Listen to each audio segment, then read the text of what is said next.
অসমক লৈ এবাৰ বিজেপিৰ সাংসদৰ বিস্ফোৰক মন্তব্য ধুবুৰীক মিনি বাংলাদেশৰ আখ্যা দিয়া হৈছে যাৰ পিছতে এতিয়া সমগ্ৰ অসমতে এক উত্তপ্ত পৰিস্থিতিৰ সৃষ্টি হৈছে আৰু ধুবুৰীবাসীসকল হসাকৈ বাংলাদেশী নেকি বুলি প্ৰশ্ন উত্থাপন হৈছে সবিশেষ তথ্য লৈ আহিছো এই মুহূৰ্তত ধুবুৰীক মিনি বাংলাদেশৰ আখ্যা দিয়া হৈছে অসমক লৈ বিজেপি সাংসদৰ বিস্ফোৰক মন্তব্য অসমক লৈ বিজেপিৰ সাংসদগৰাকীৰ বিস্ফোৰক মন্তব্য ধুবুৰী জিলাক মিনি বাংলাদেশ আখ্যা বিজেপিৰ সাংসদ সুধাংশু ত্ৰিবেদী আৰু সদনত ধুবুৰী জিলাক লৈ আপত্তিজনক মন্তব্য বিজেপিৰ সাংসদ সুধাংশু ত্ৰিবেদীৰ ভুৱা ভোটাৰ আৰু এনআৰসি সন্দৰ্ভত এই মন্তব্য সাংসদজনৰ আৰু বাংলাদেশী বুলি কোৱা হৈছে বিৰোধীয়ে কিয় এনআৰসিত সন্মতি নিদিয়ে বুলি প্ৰশ্ন উত্থাপন কৰিছে ত্ৰিবেদীয়ে বিগত লোকসভা নিৰ্বাচনত ৰকিবুল হুছেইনৰ বৃহৎ জয়ৰ প্ৰসংগ উল্লেখ কৰা হৈছে এই মুহূৰ্তত আমি জনাই আছো এটা গুৰুত্বপূৰ্ণ খবৰ ধুবুৰীক মিনি বাংলাদেশৰ আখ্যা দিয়া হৈছে আটাইতকৈ ডাঙৰ খবৰ এই মুহূৰ্তত আমি জনাই আছো মিনি বাংলাদেশ বুলি কোৱা হৈছে এবাৰ ধুবুৰীক যাক লৈ এতিয়া উত্তপ্ত পৰিস্থিতিৰ সৃষ্টি হৈছে ৰাজ্যখনত আৰু অসমত এবাৰ উত্তপ্ত পৰিস্থিতিৰ সৃষ্টি হৈছে মিনি বাংলাদেশ কোৱা হৈছে ধুবুৰী জিলাক মিনি বাংলাদেশৰ আখ্যা দিলে এগৰাকী বিজেপি নেতাই যাৰ পিছত এতিয়া অসমৰ বিধানসভাটো এতিয়া উত্তপ্ত পৰিস্থিতিৰ সৃষ্টি হৈছে আৰু এই প্ৰশ্নক লৈ এতিয়া সকলোৱে যেটো নিজৰ প্ৰতিক্ৰিয়া প্ৰকাশ কৰিছে যে হসাকৈ ধুবুৰী বাংলাদেশ নেকি ধুবুৰী হসাকৈ বাংলাদেশৰ এটা অংগ নেকি বুলি প্ৰশ্ন উত্থাপন কৰিছে সাংসদত যেটো সদনত এনেদৰে প্ৰশ্ন উত্থাপন কৰা হৈছে বিজেপি সাংসদ সুধাংশু ত্ৰিবেদীয়ে ধুবুৰীক মিনি বাংলাদেশ আখ্যা দিয়াক লৈ এতিয়া উত্তপ্ত হৈ পৰিছে অসম বিধানসভাও এই মুহূৰ্তত ডাঙৰ খবৰ এয়া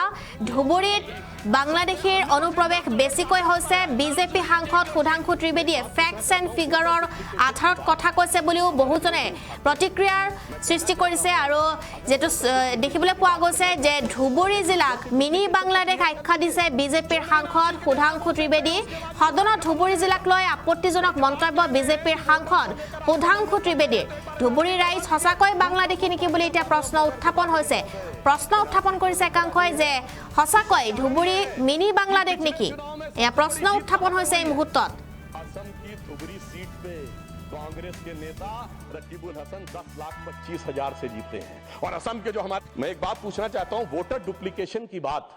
हमारे विरोधी उठाते हैं मैं कहना चाहता हूं अगर वोटर डुप्लीकेशन की बात करना चाहते हो तो पहले सिटीजनशिप डुप्लीकेशन तो क्लियर कर लीजिए क्यों नहीं एनआरसी के लिए हां बोल देते हैं उसके बाद ये मुद्दा ही खत्म हो जाएगा भाई जब आप कह रहे हैं कि वोटर्स को लेकर आपके मन में संदेह है तो एक बार एनआरसी करवा दीजिए दूध का दूध पानी का पानी मगर सभापति महोदय एनआरसी क्यों नहीं करानी है उसका कारण यह है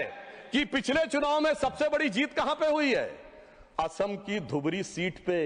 कांग्रेस के नेता रकीबुल हसन 10,25,000 से जीते हैं और असम के जो हमारे साथी यहां बैठे होंगे धुबरी को मिनी बांग्लादेश कहा जाता है तो इसलिए एनआरसी नहीं करानी है मगर डुप्लीकेशन का मुद्दा उठाना है मैं पूछना चाहता हूं जो लोग इस विषय को उठाना चाहते हैं सर मैंने तो बोला ही नहीं मैंने तो सिर्फ ये तारीफ की वो जीते हैं I have just put up the facts and nothing personal I have said he has got the biggest sir हमने तो सिर्फ एक डाटा बताया है सुधांशु जी टेक योर सीट मैं एक बात पूछना चाहता हूं वोटर डुप्लीकेशन की बात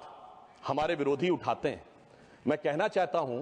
अगर वोटर डुप्लीकेशन की बात करना चाहते हो तो पहले सिटीजनशिप डुप्लीकेशन तो क्लियर कर लीजिए क्यों नहीं एनआरसी के लिए हां बोल देते हैं उसके बाद ये मुद्दा ही खत्म हो जाएगा भाई जब आप कह रहे हैं कि वोटर्स को लेकर आपके मन में संदेह है तो एक बार एनआरसी करवा दीजिए दूध का दूध पानी का पानी मगर सभापति महोदय एनआरसी क्यों नहीं करानी है उसका कारण यह है कि पिछले चुनाव में सबसे बड़ी जीत कहां पे हुई है असम की धुबरी सीट पे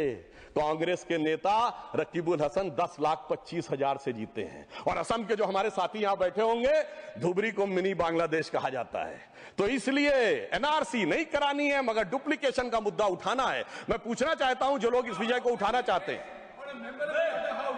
सर मैंने तो बोला ही नहीं मैंने तो सिर्फ ये तारीफ की वो जीते हैं I have just put up the facts and nothing personal I have said he has got the biggest